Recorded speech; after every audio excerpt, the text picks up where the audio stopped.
we all gotta trust something.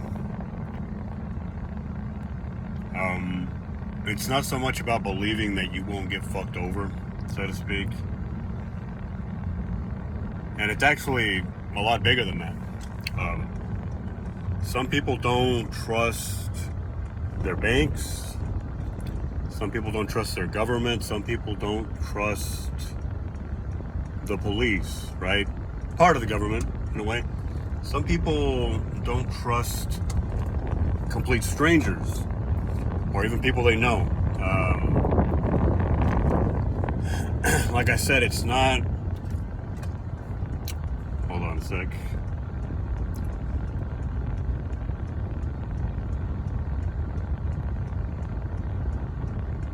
It's not so much about believing that you won't get fucked over.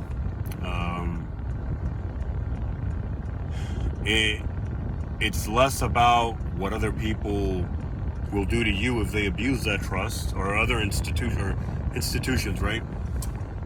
And it's more about how you function in this world. How functioning of a human being, of an adult, of a citizen are you going to be if you are constantly second guessing everything? You know, whether it is second guessing,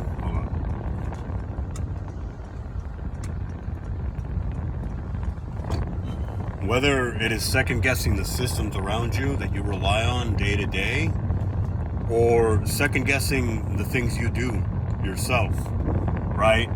If every time you leave the house, every single time you leave your house, you have to check that you didn't forget to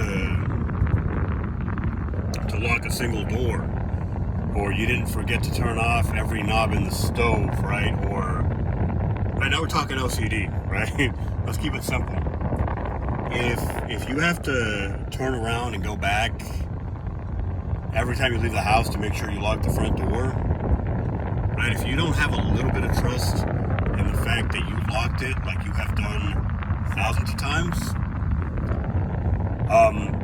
that's going to have an impact. You know, you're going to pay a price in terms of time, and that's just one small instance.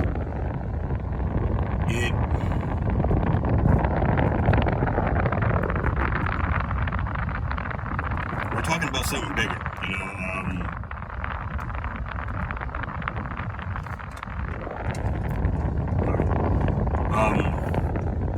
You know, doubling back once, twice, doing it every day, right, to make sure you lock that front door. Alright. To make sure you lock that front door, or whatever it might be,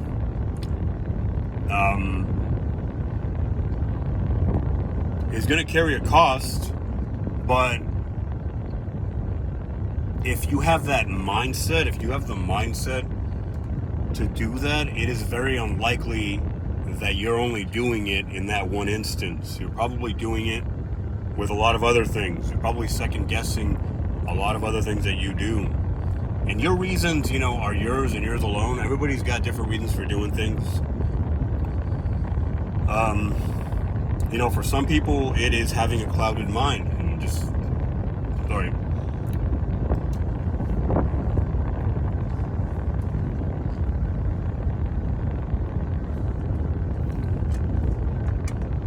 For some people, it is always having a clouded mind, and always having things running through there and just blocking things up, so to speak.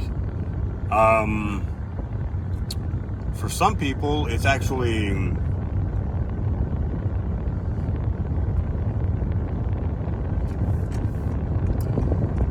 it isn't so much about not having the space to think about certain things, right?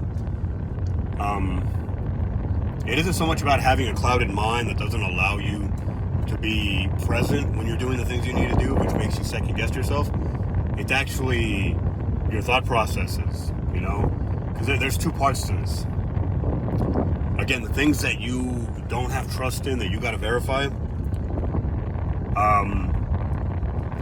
There's the part that involves you being present. And really, I think this is what I want to say. If I haven't lost too many of you, there are two components to what I might call a good trust relationship, let's say. A relationship between you and trust. There's the component of presence, being confident in the things that you do because you're putting yourself into them. You know, and that's where having a clouded mind kind of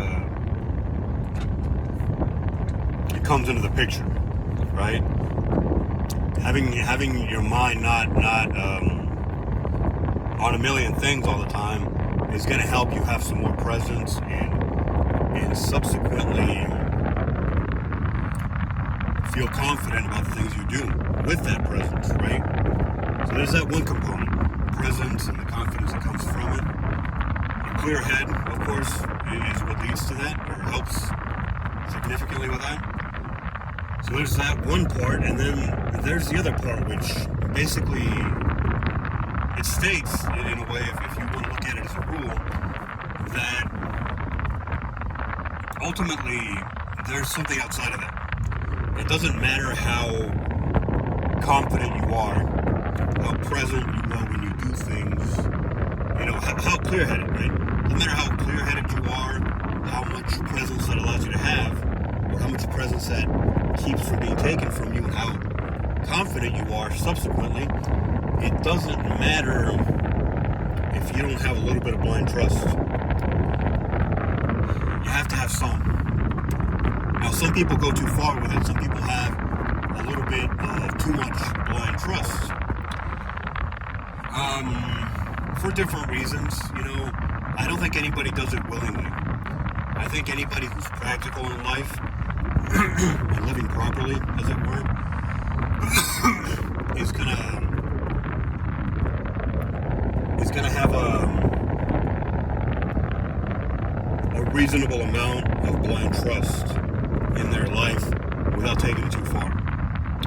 You know, if you're living practically and soundly, you might say, you're going to understand that it's like an investment. You know, the bulk of your investments have to be safe, and the risky ones have to take a very small percentage. It kind of works like that with trust. You know, blind trust is incredibly risky, obviously.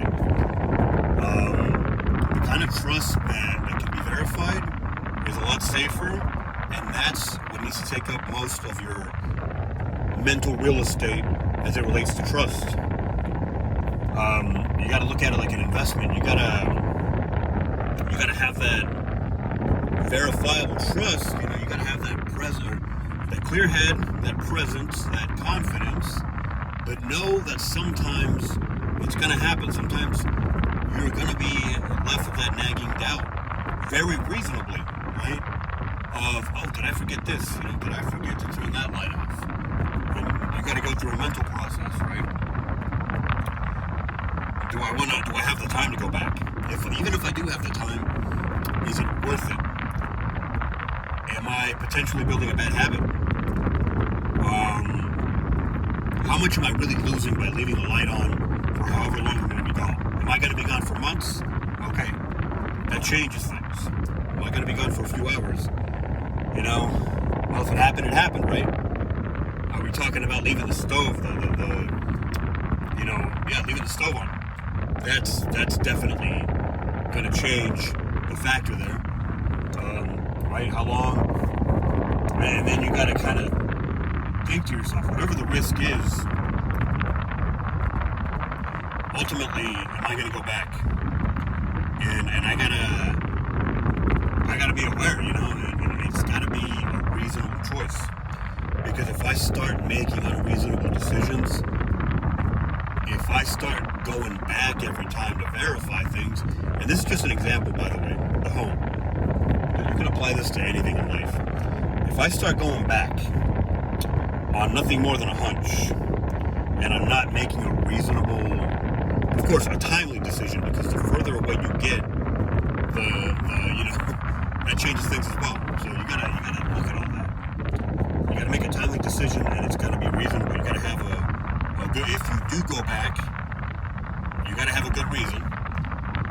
And if you decide not to, you have to just kind of, you got to shelve it. I don't know if everybody listening can find this applicable. Everybody's different,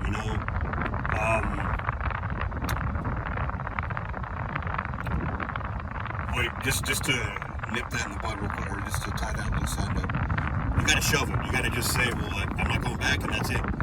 Any thoughts that are invested or time into this are lost. So I got to make a choice. There's a little bit of risk. Like I said, risk is a part of trust. Back to what I was saying. I don't know if it'll resonate equally with everybody listening, but well, some people, everybody's built differently, right? Some people are just inherently wired to be OCD. They're built for it, and predictably that's what's going to happen. It's sad, it's unfortunate. Some people are wired for it, and they can break out of that, and they can find ways to manage it and live with it. Some people are not necessarily wired for it, but they allow themselves into these thought loops that make them a little bit obsessive compulsive. Some people are just free and clear of it. Some people just have that presence of mind and that clear-headedness that they don't struggle with these things, that they don't really have to question or second-guess themselves too much. But of course, they are human. And all it takes is one time with serious consequences of forgetting something. That's all it takes. And it kind of scares you straight a little bit, but you also can't let it dictate your life, You can't become obsessive compulsive just because you went on vacation one time. It's going to sound terrible. Just because you went on vacation one time, you were gone for a few months, you left the stove on, the gas stove, for months, right? And luckily, nothing happened, right? And the stove was just on. Or maybe something did happen, maybe the gas stayed on, fire went out, and your house was filled with gas for months. And that's all that happened, right? By what some would call the grace of God. Maybe your house got burned down. I gotta say, this is terrible shit, I know.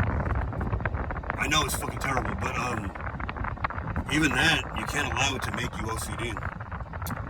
Because that's honestly, the cost of that is I don't know how far it can go. And some people live with it day after day, and they pay the price for it.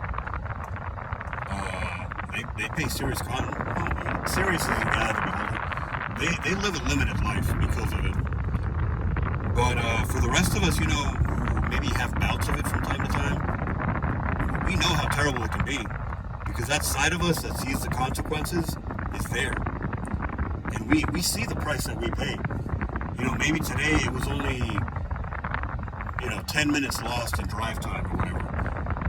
But I can see where that can go potentially. It can get pretty bad, right? It's a serious thing that unfortunately some people have to live with. And I don't have a neat way to put an end to this rant, so I guess I'll just stop recording.